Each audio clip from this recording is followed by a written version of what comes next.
Alix Shantz. I'm Sara Kostelnick. And I'm Cassie Dimmick. And this is Practical Nutrition with Achieving Your Best.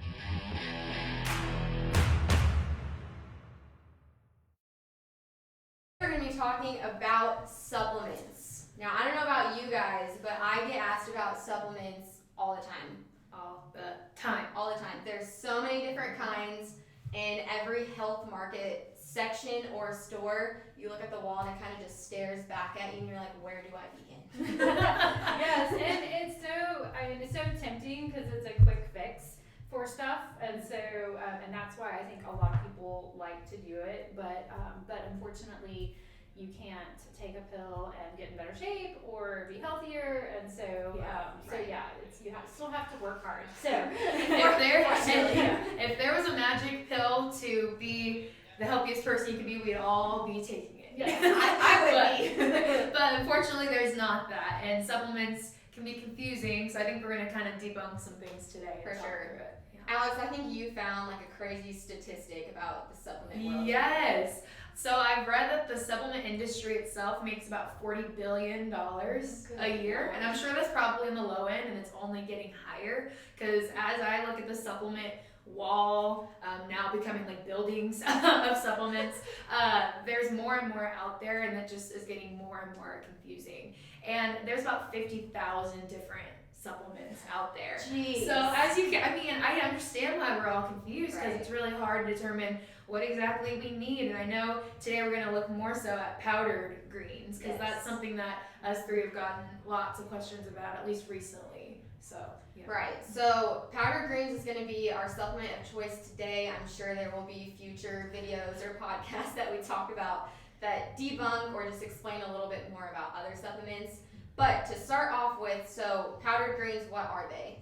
Basically, they're dried vegetables or fruits, and they're powdered. So it looks just like protein powder that you would scoop out of a container. You can mix it with like tea, water, put it in smoothies, stuff like that. So it seems pretty convenient, right? Yes, it does. And that's one thing we try. I know you guys probably are the same as me, but we try to get our clients to eat more fruits and veggies. That's one of our number one goals.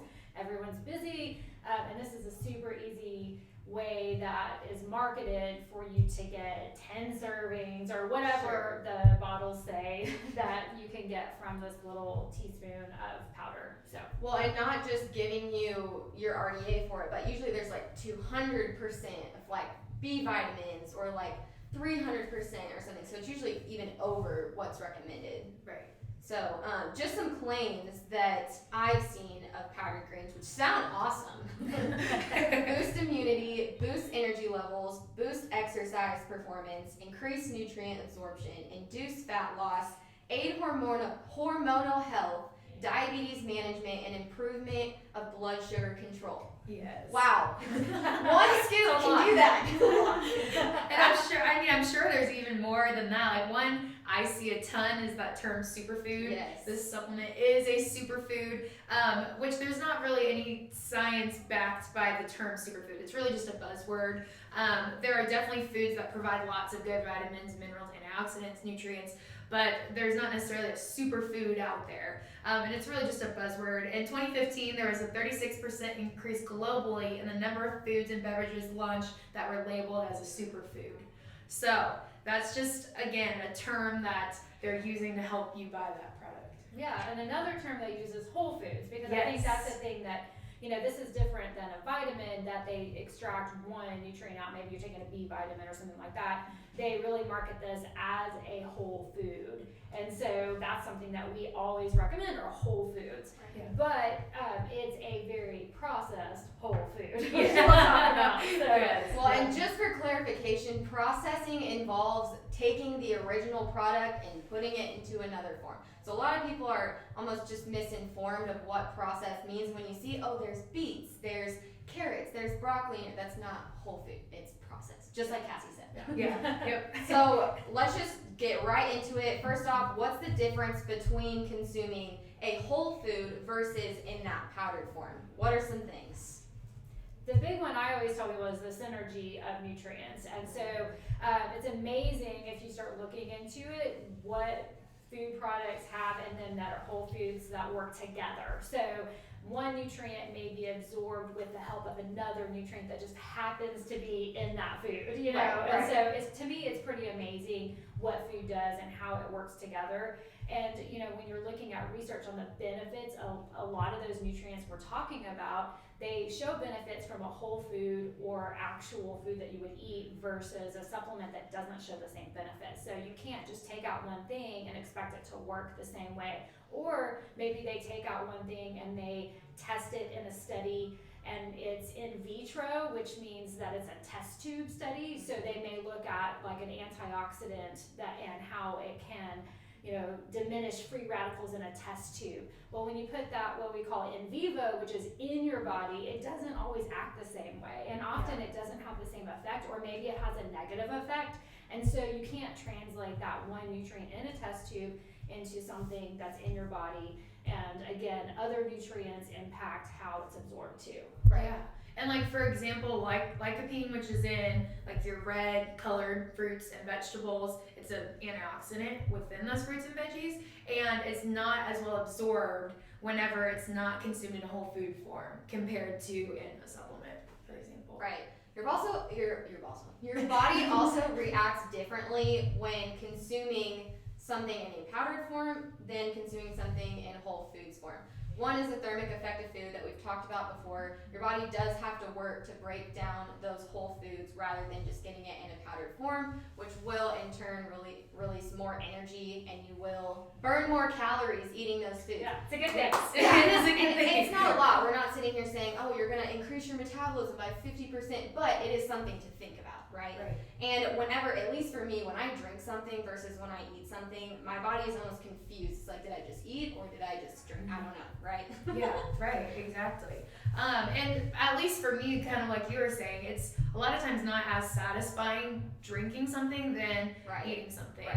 Because a lot of times whenever you eat those whole fruits and veggies, they provide lots of fiber, and fiber helps keep us full, helps solidify things, help move things through our body, helps decrease cholesterol. So it's important that we're getting fiber from whole, real fruits and veggies, which that whole fruit and veggie is what we're talking about, not necessarily in a powdered form, because you're not going to get those benefits. Yeah, and also we talked about the synergy in food, but there's also things that you would have in a meal that you would eat with vegetables that can help absorb the nutrients from vegetables.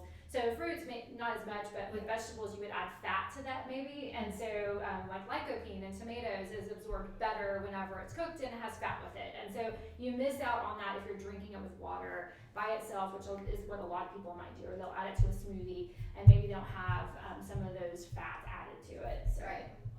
So moving on from that, talking about just general things, there's lots of things that you will find, not only in supplements, but specifically powdered greens that maybe aren't natural, or things that you wouldn't think about, especially things that normally aren't going to be present with just normal fruit and vegetable consumption. So one of those is going to be added sugars, artificial sweeteners. That's things we see across the board in snack foods, processed foods, supplements. Those things, believe it or not, do not taste great on their own, so they have to kind of fancy it up a little bit to make it palatable. We've talked about how added sugars, we want to stay under 25 grams per day, recommended by American Heart Association just for general health. And then other side effects of artificial sweeteners like bloating, craving more foods. When your body senses something sweet and it's not actually nutrient dense or energy dense, then your body's going to react differently to it. So yeah, and that's what's on the label. You know, what's not on the label can sometimes be dangerous as well. And so when you look at third-party testing of some of these supplements, algae is notorious for having heavy metals, and like lead. You know, that's something that we don't necessarily want to have, and especially if you're giving a supplement like this to a child, you know, they can't handle as much lead as adults can. And so it's just something to be aware of. Whenever you're taking supplements like these that have a lot of different things in them, that you could be getting something that you don't even know you're getting. Right. Yeah. And spinning off of that, I mean, all of this stuff is lab created, and the Food and Drug Administration does not oversee supplementation. So people can get real tricky with what they're putting into things. And Cassie mentioned lead, and I had read a study by Consumer Labs, which is a third-party testing company, and it found that 13 tested products, they didn't say exactly which ones, but 13 tested random products, 4 of them were contaminated with dangerous levels of lead. So just out of 13 that you could pick from in the store, already 4 of them had dangerous levels of lead. Which is crazy. So, it is, yeah. There's also extra things just like emulsifiers, fillers, lecithin, maltodextrin, other things are going to be thrown in there too that you wouldn't obviously find with just eating whole fruits and vegetables. So again, just something to think about. Yeah.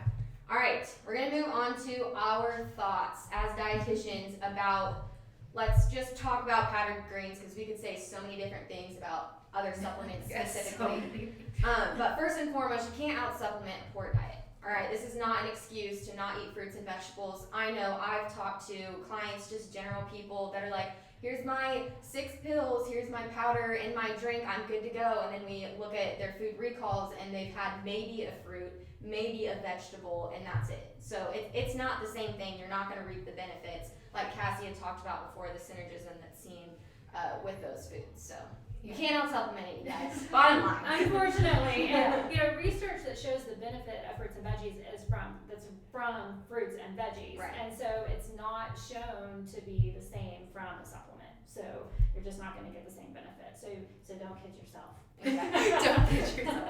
And we do understand it is tough sometimes to get enough fruits and vegetables, and that's why we always recommend to plan ahead. Even if you have to get a big tray, like I know that they have the party trays of vegetables, I tell some of my clients to get that because it's already ready to go, and then you can just grab and take it. Once you get home from the store, if you can chop things up, you're much more likely to eat it when it's in the front of the fridge instead of, oh, there's that red pepper that's molding in the back of the fridge. So we understand that it is tough to get lots of fruits and veggies, but if you plan ahead and make it a priority, it is important for your health overall. Which is going to take work. It's not something, that's why it's hard. That's why it's hard to live a healthy lifestyle, eat healthy sometimes, because you do have to work for it. It's not just as easy as taking a pill. Right. So, absolutely. Unfortunately not.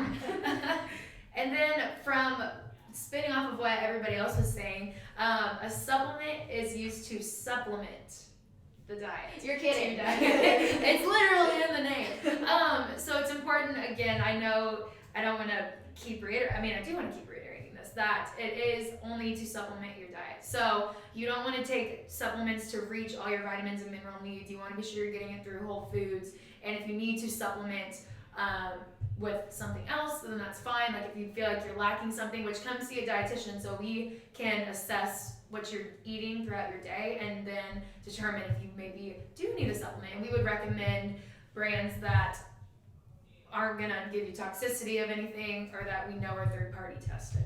Yeah, So. and supplements aren't all bad. Right, right. It just can't be used as your main source of fruits and veggies. Right. And the powdered greens aren't necessarily unhealthy, typically, unless they have some contamination. Right. But they may not help you as much as you think that they will. And the cost is a big issue. And this is something that looking at the cost analysis of this, fruits and veggies in season can be very affordable or frozen, so those can be very affordable and you get a lot of bang for your buck. But these supplements, and I'll call out one that is the most expensive, is Juice Plus, which I get asked about that all the time. And for 5 grams of greens, basically, or whole food powdered product is $3 versus maybe 50 to 75 cents from most all other powders. And so it's a huge markup. And it actually has been studied in a placebo-controlled study, and it showed no decrease in inflammation at all. And so from taking 6 of those a day. Jeez. And so, and that is not what eating fruits and veggies shows. So again, it's easy to believe, it's great marketing, they spend a lot of money on this, they taste great, it's a gummy that adults can eat every day, but again, we're just trying to teach you what is real and what you need to watch out for. And that's something to me that if you're going to spend $3 a day, think of how much money that is every year on a supplement that doesn't even really work or isn't necessary.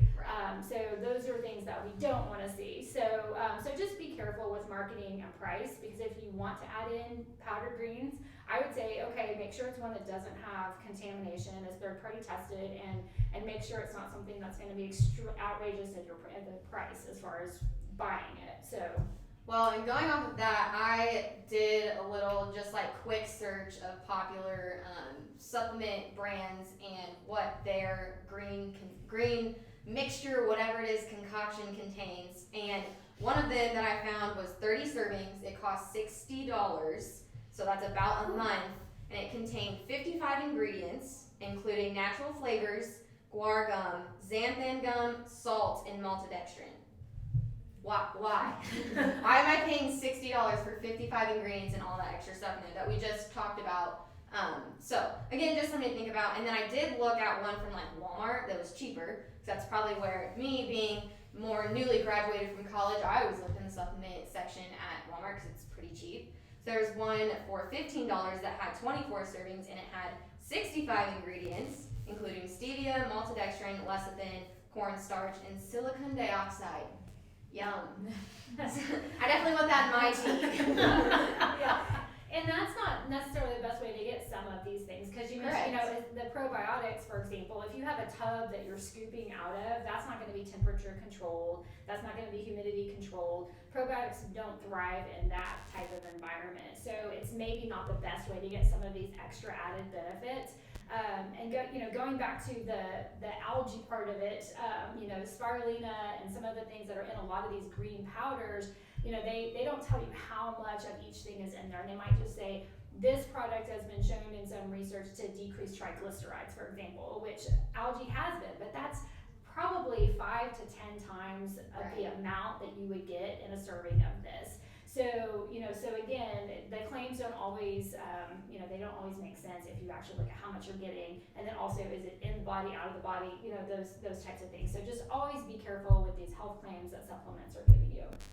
Well, and going off that too, talking about just things that are in there, like I think I mentioned it before, sometimes there's 200% of your daily recommendation, 300%. It's like, oh yeah, more's better, right? Well, no, more isn't necessarily better. A lot of the times they will contain fat-soluble vitamins, water-soluble vitamins. Water-soluble vitamins in excess will typically just flush out. However, you can receive toxicity from increased excess fat-soluble vitamin intake over time. Now, we're not saying if you're taking greens, this is definitely going to happen. But again, that's something to meet with a dietitian about, have them analyze it, and then work together to find maybe a different way, a less potentially harmful way to meet your needs and help you thrive in your nutrition. Right, and just again, going off of all of this, we always want to recommend whole food first. Let us determine if you need a supplement, or if we feel like based off of your diet that we can try to find ways to get whole fruits and veggies. Like I know with kids it can sometimes be challenging, but we do have tips and tricks and different recipes that we can offer to help hide some of those fruits and veggies and maybe sneak some in there. So again, we always recommend whole food first, but we're not saying not all supplements are created equal. There are some that we do recommend to some people, but we wouldn't say just go to the store and buy a bunch of supplements, and especially not powdered greens if you can get it through real fruits and veggies. Exactly. If you are looking to buy powdered greens, just want to peruse the aisle, bottom line, it should not contain any of the extra things that we talked about before. We do want it to be third-party tested if possible, but like Alix just said, whole foods first. No matter how solid your greens powder nutritional label seems, it should only be used as a supplement, and it should not replace whole natural fruits and vegetables. Are we in agreement? Yeah, we are in agreement. We agree. All right, I think that wraps it up. Do you guys have anything else to add? No, I would say one supplement that is, we'll just throw out one name of one that is third-party tested and is a reasonable price, but that's Garden of Life, and so is one, just if you're looking for one, but again, make sure you understand why you're using it. It's not a crutch. It's something that maybe you like the taste of, and you want to get something else in, but it's definitely not something that you should do instead of. Just like a lot of things we'll talk about today, and again, the marketing claims probably not as great as they say it is. So. Right. If you do have any more questions, feel free to contact us on our Facebook, our Instagram. If you're in the Springfield area, we also do free 30-minute nutrition consults, which you can call our office or again reach us by social media. So, all right, that wraps it up. Thanks for tuning in. Thank you.